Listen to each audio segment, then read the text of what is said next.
Your journey home was a cold one. It was unseasonably frosty for this time of year, and you hadn't taken a coat with you as the weather had been nicer during the day. Now that the sun was gone, it was much chillier, and you had to rub your arms constantly to keep yourself warm. Mercifully, it didn't take long to reach your front door. You pulled out your house key with numb fingers and let yourself inside. Your house didn't have the icy bite from outside, but it wasn't particularly warm.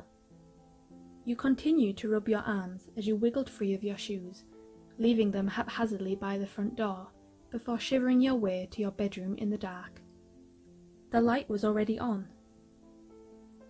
With a puzzled frown, you pushed open the door, only to be met by a welcoming warmth that could not be made by central heating. "Shoto!" you gasped excitedly, seeing the heterochromatic hero in training sat on your bed, reading a book he had found amongst your belongings. When you said his name, he put it down and looked at you with a small smile. "Sweet pea," he greeted. "You're home." You came in and closed the door, embracing the difference in temperature to the rest of the house. You sighed in contentment, finally able to cease rubbing your arms. Shoto cocked an eyebrow. "Are you cold?" You nodded, making your way to the bed. Shoto knelt on the edge of it, pulling you into him once you were close enough. He shuffled back, easing you onto the bed until you were both kneeling with his strong arms around your shoulders. You leaned your face against his left cheek, and he smiled, knowing you were using the perks of his fire quirk to warm up. Once upon a time, he had hated his left side, knowing it made him resemble his father too much. But in moments like this, he knew his quirk was being used in a way Endeavour would never allow himself. For a fire quirk user, he was a cold man and would never let anyone close enough to snuggle his naturally warm body. Probably no one wanted to either. Shoto liked the way you cuddled up to his side when you were cold.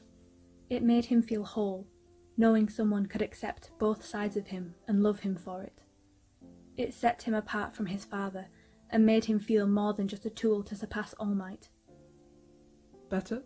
he asked after a moment, breathing a deep, contented sigh after catching a whiff of your perfume.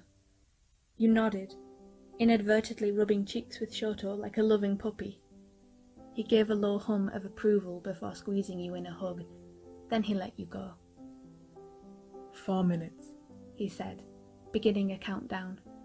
You gasped excitedly, your eyes lighting up when you realized what that meant. "You're staying over?" He leaned forward, brushing loose strands of hair away from your face before placing a gentle kiss to your forehead. "I'll keep you warm tonight." You pursed your lips together, holding down the biggest smile. Wasting no time, you scrambled off the bed, grabbing your pajamas, then dashed into the bathroom while Shoto switched into his loose sweatpants, discarding his top completely, then climbed under the duvet. 4 minutes. In the bathroom, you changed clothes, washed your face, took your makeup off and brushed your teeth, grinning like an idiot the whole time. You still had a tiny chill in your bones, but that didn't matter. You knew it wouldn't last long. Once you were done, 4 minutes later, you went back to your bedroom. Shoto smiled. "Ready?" he asked. You nodded, so he pulled back the covers and rolled away from your side of the bed. You jumped in, quickly becoming enveloped in the warmth of where Shoto had just been, heating your side of the bed for 4 minutes. It felt like you were in a soft, relaxing oven. The chill left your body in seconds once Shoto pulled the duvet back over the pair of you. He kissed your forehead again, shuffling closer so he could wrap his arms around you. You snuggled into him, enjoying the added bonus of pressing your bare arms, hands and fingers against his naked chest when he trapped them between the two of you. "Comfy?" he asked, and you nodded in response. You closed your eyes, slowly falling into the realm of unbudging sleep. Before you let the waves of unconsciousness wash over you, you still had one thing to ask. Amongst your joy at seeing Shoto, one thing had bugged you, a nagging question. "Shoto?" you asked.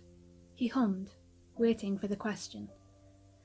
You didn't come over just to prove the point that I needed a coat this morning when you told me to take one, did you?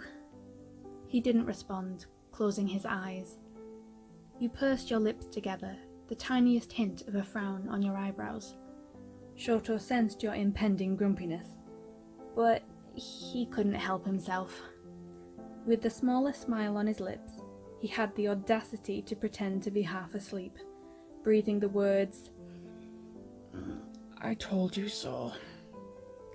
Shoto had to hold onto you for dear life when you tried to wriggle free to beat him to death, laughing the whole while.